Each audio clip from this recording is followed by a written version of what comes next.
Hello friends, मैं आपके लिए लेके आई हूँ इकोनॉमिक्स के मोस्ट इम्पोर्टेंट नोट्स। दोस्तों, ये वीडियो जो है आपके लिए बहुत ही हेल्पफुल होने वाली है टीजीटी एसएसटी के लिए। सो देखते हैं दोस्तों, जनांकीय संक्रमण के प्रथम से द्वितीय सोपान की ओर विभाजक वर्ष कौन सा वर्ष माना जाता है। तो ये दोस्तों कौन सा वर्ष माना जाता है, तो ये 1921 माना जाता है। दोस्तों कौन सा माना जाता है, जनांकीय संक्रमण के प्रथम से द्वितीय सोपान की ओर संक्रमण का विभाजक वर्ष कौन सा माना जाता है। दोस्तों ये 1921 माना जाता है।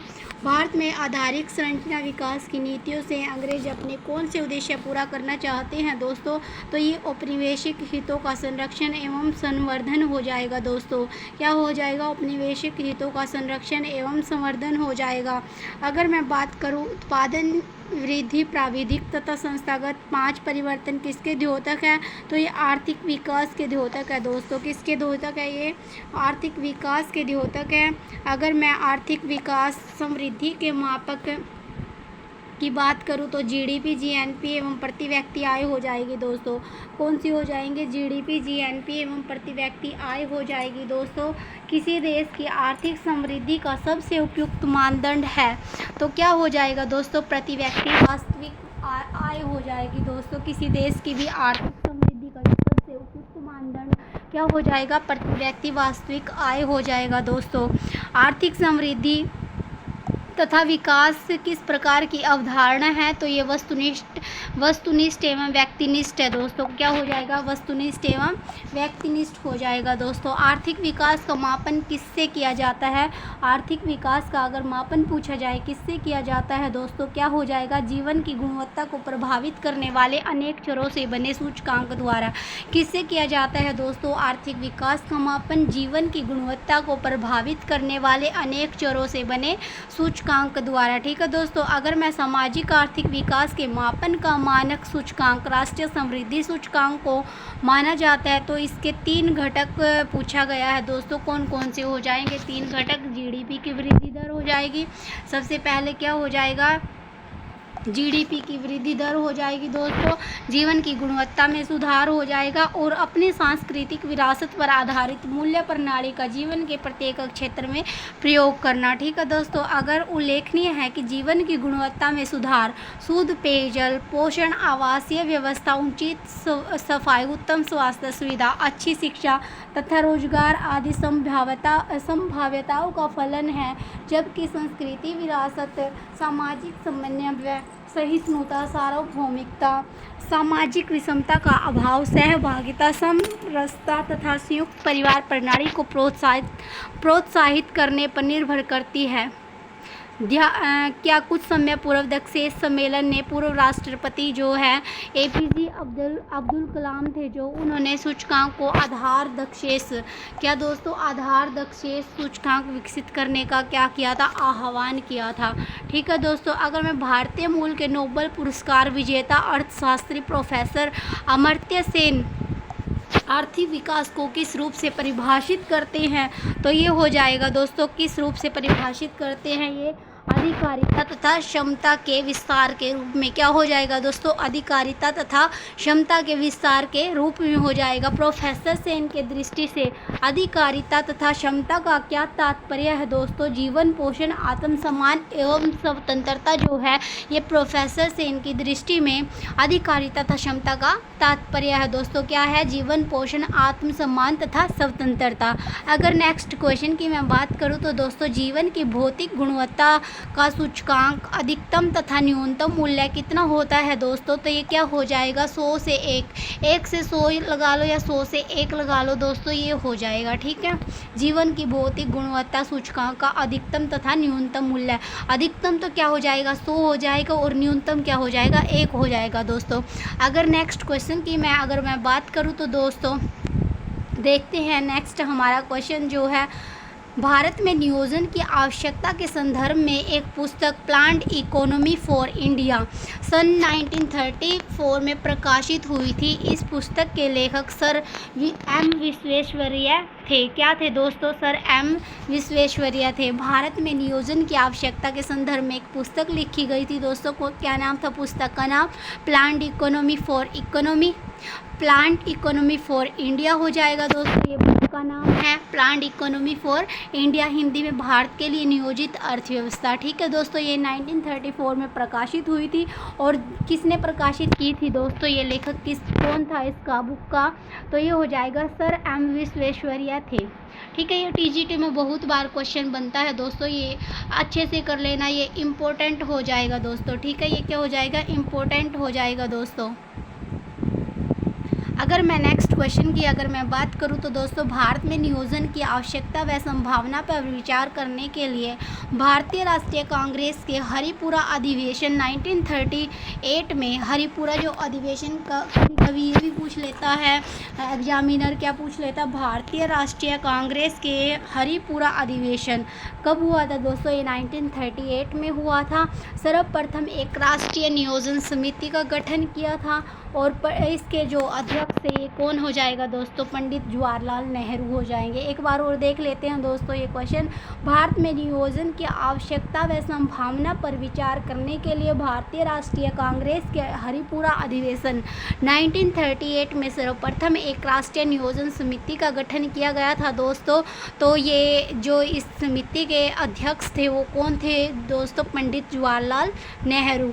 ठीक है दोस्तों, नेक्स्ट क्वेश्चन देखते हैं। मुंबई के 8 प्रमुख उद्योगपतियों द्वारा 1944 में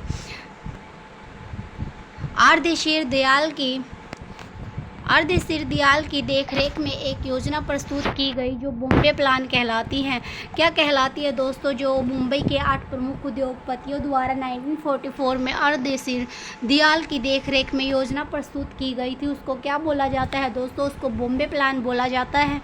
इसके पूर्व 1943 में श्रीमान नारायण द्वारा क्या गांधीवादी योजना प्रस्तुत की गई थी, 1943 में श्रीमान नारायण द्वारा गांधीवादी योजना। ठीक है दोस्तों, क्या गांधीवादी योजना। और 1945 में श्रमिक नेता जो है MN रॉय द्वारा जन योजना। ठीक है दोस्तों, जो ये है 1945 में श्रमिक नेता थे, ये कौन थे, MN रॉय। ठीक है, इन्होंने क्या जन योजना। ठीक है दोस्तों, तथा 1950 में जयप्रकाश नारायण द्वारा सर्वोदय योजना प्रस्तुत की गई थी। जो 1950 में जयप्रकाश नारायण थे उन्होंने कौन सी योजना प्रस्तुत की थी दोस्तों, सर्वोदय योजना। ठीक है दोस्तों, सर्वोदय योजना प्रस्तुत की थी। प्रथम से 10वीं तक के पंचवर्षीय योजना के मार्गदर्शी सिद्धांत क्या थे। अगर दोस्तों मैं फर्स्ट 5 ईयर प्लान की बात करूँ तो ये 1951 से लेके 1956 तक चला था। और ये इसमें क्या पूछा गया, प्रथम से 10 तक के पंचवर्षीय योजनाओं के जो मार्गदर्शी सिद्धांत थे वो क्या क्या हो जाएंगे दोस्तों, सिद्धांत रोजगार, आत्मनिर्भरता और सामाजिक न्याय हो जाएगा। क्या हो जाएगा दोस्तों, रोजगार, आत्मनिर्भरता और सामाजिक न्याय। ठीक है दोस्तों, नेक्स्ट क्वेश्चन है हमारा, भारतीय अर्थव्यवस्था के विकास प्रक्रिया के पहले 30 वर्षों 1950 से 51 और 1980 से 81 के दौरान भारतीय अर्थव्यवस्था की शुद्ध राष्ट्रीय उत्पाद की वार्षिक वृद्धि दर एवं प्रति व्यक्ति वृद्धि दर कितनी थी दोस्तों, ये पूछा गया। तो कितनी हो जाएगी दोस्तों, ये 3.4 और 1.2% हो जाएगी दोस्तों। क्या हो जाएगी, 3.4 और 1.2% हो जाएगी दोस्तों। अगर मैं बात करूं भारतीय अर्थव्यवस्था किस अवधि में हिंदू वृद्धि दर के अवरोध को पार कर गई, तो ये 1980 से 81 और 1996 से 97 के बीच। ठीक है दोस्तों, जबकि राष्ट्रीय औसत जो वार्षिक वृद्धि दर है वो 5.5% और प्रति व्यक्ति जो आय है वृद्धि दर है वो कितनी हो जाएगी, 3.3%।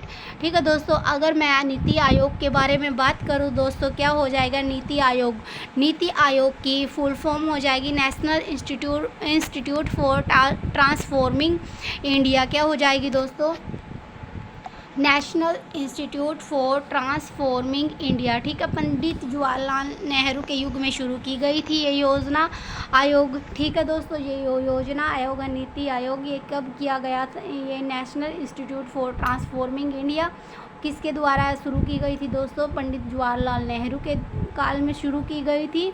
और नेहरू काल में शुरू किए गए जो नेहरू काल था जो उसमें शुरू किए गए योजना आयोग ने भारत के पंचवर्षीय विकास की योजना को कई सालों तक लागू किया। जो नेहरू काल था दोस्तों उसमें ही जो ये 5 ईयर प्लान शुरू किए थे, तो ये नेहरू काल में ही शुरू किए गए थे योजना आयोग द्वारा, ठीक है। और भारत में लगभग 30 साल के बाद पूर्ण बहुमत के साथ सत्ता में ये आई और भाजपा सरकार ने वर्षों पुरानी योजना आयोग का, जो भाजपा सरकार आई है दोस्तों, उन्होंने क्या किया, जो योजना आयोग है उसका नाम बदलकर क्या कर दिया गया, नीति आयोग कर दिया गया।